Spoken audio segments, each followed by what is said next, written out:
Morning. Um, it's day 6. It's been a couple of days. Well, I don't know.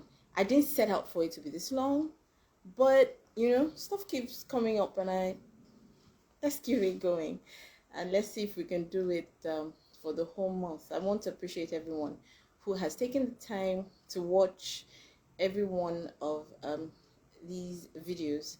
But more importantly, I hope you're getting something that is more important to me than just watching for watching's sake, like they say. So today, yesterday we talked about you, right? How important it is for you to um, develop yourself because you're all you've got, right? You're all you've got. You're the only one you can count on, 100%. That's you, right? If you're a believer, then you know God has your back as well, right? But you still have most of the responsibilities. What is within you that God can work with? So invest in yourself. There's an adage in I'm Yoruba, and there's an adage in my language that says, "Nkoteyeba jelo magbefo." The literal translation is that it is what a bird eats that it can take flight with.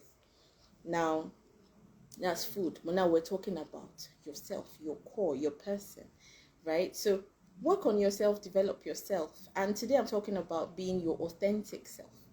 That is so important, right? The people that you see and they are interesting to you are people that are living their best lives, right? They're their authentic selves, right?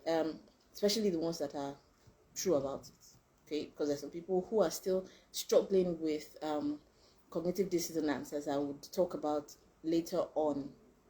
But a person that you see flourishing, excelling at the top of their game, they're being their real selves, their authentic selves. And like we talked about earlier, some things stand in the way of that. And your values determine your beliefs. So who are you when nobody is watching, right? Who are you? Because really, your potential as a person is limitless, right? In the cycle of success, as described by Tony Robbins, it's a rectangle, okay?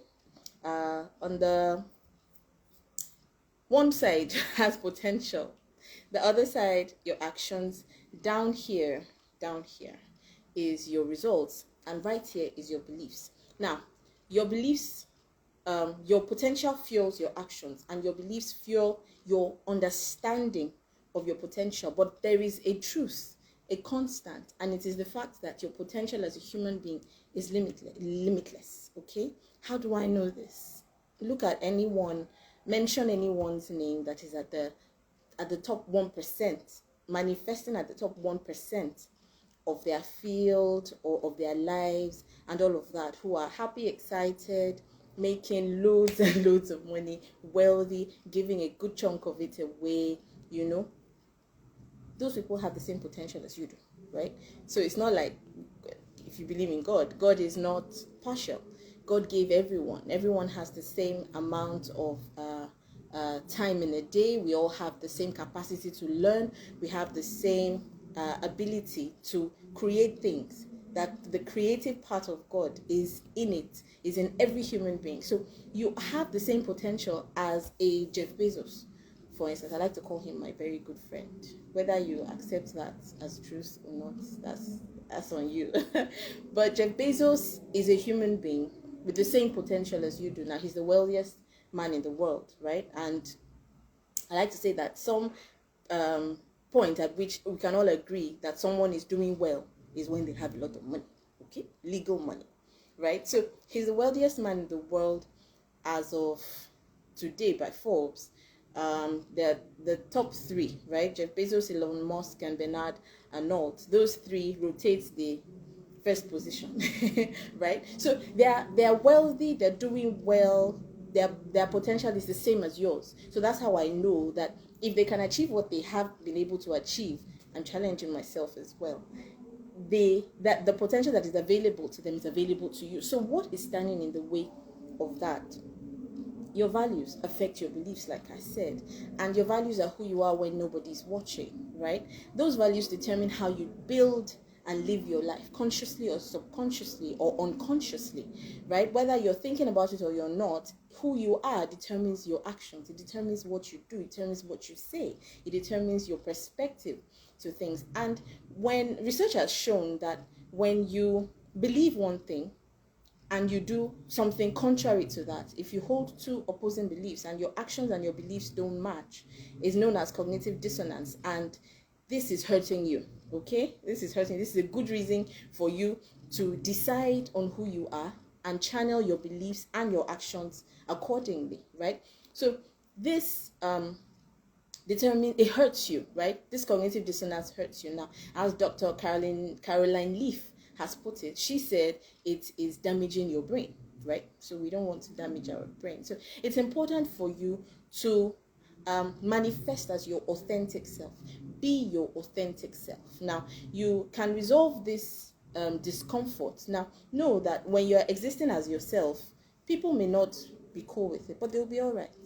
Okay, by God's grace, they will be fine. But your responsibility is to yourself, to be your authentic self. And you can manage this discomfort by changing your existing beliefs. We talk about beliefs a lot because they are at your core. They affect your actions. Your actions affect your results, right? Now, if your potential is limitless, but your beliefs are not in accordance with that limitlessness, then you will access just a little bit of that potential. You will say, okay, I can only do so much, right? And your actions will match that little potential based on the kind of belief that you hold, right? Your actions will match that little potential that you believe that you have, obviously, and your results will be mediocre, right? So change that, and you change your beliefs. Then you accept that your potential is limitless, and then you take massive action, right? As Tony Robbins would put it, take massive action, and your results will reflect that. It's only a matter of time. Okay, so that's the cycle of success that I've just described. So again, be authentic. You can seek therapy. You can let someone help you resolve those beliefs that are disturbing you, that are causing you discomfort, putting you in that cognitive dissonance state, right? And you can reduce the importance of certain beliefs that you have. Again, evaluate them. Why do I see things this way? Am I being limited, like I talked about the other day, by my personality type? Am I stuck, right? Am I stuck at that point because I believe I have been told that I'm a certain way? I don't have diplomacy, so I can't be nice to people. Why should I even bother? Why should I be concerned about their feelings? No, that belief is not accurate with who you are and who you're supposed to be, because you are love, an extension of God. You are love, you are amazing, you're supposed to be a blessing. So if you have those concerns, then you want to seek therapy, you want to grow, you want to pick up new skills, you want to learn how to adjust that. You want to surround yourself with people who allow you to be yourself. Okay, so you want to be choosy about your association. You want to be authentically yourself around people who allow you to be. If they are not okay with your current situation, then you want to work something out in order to change that. Now, this is not to suggest that you stay stuck and set in your ways and say, this is how I am, people have to take me like that. No, because remember, if you're not growing, you're dying, right? And that limitless potential will not attain itself if you don't grow to develop your mind and consciousness and increase and enlarge and become. When you're not becoming, you're dying. There's no stagnancy. There's no stagnant situation. You're not moving. If you're not moving forward, you're moving backward automatically, right? So you want to put in the efforts to grow, to become better every day. Do something to become better every day. Develop that skill, pick up that new skill, develop your mind and consciousness, because when we talk about yourself, it's your mind and consciousness that we're talking about. Some things are not exactly within your control, your body, for instance, but your mind. You can develop your mind such that your mind can tell your body what to do. That's a different conversation, right? But it is possible. It has been studied, and it is possible to attain that level of consciousness such that you're able to determine the circumstances around you. But let's take it one step at a time. One step at a time. Desire this growth. Pursue it. Take action in that direction. Grow. Seek knowledge. Seek information. Open your mind. Open your heart to new information. Allow new information penetrate your heart so that you can attain that limitless potential that you have capacity to attain, and you can be your authentic self. So I hope someone has been helped this morning. Have a lovely rest of the day. My name is Deshala Shoson, and I'm rooting for you. Okay, I'm rooting for you. Have an amazing rest of the day. Bye bye.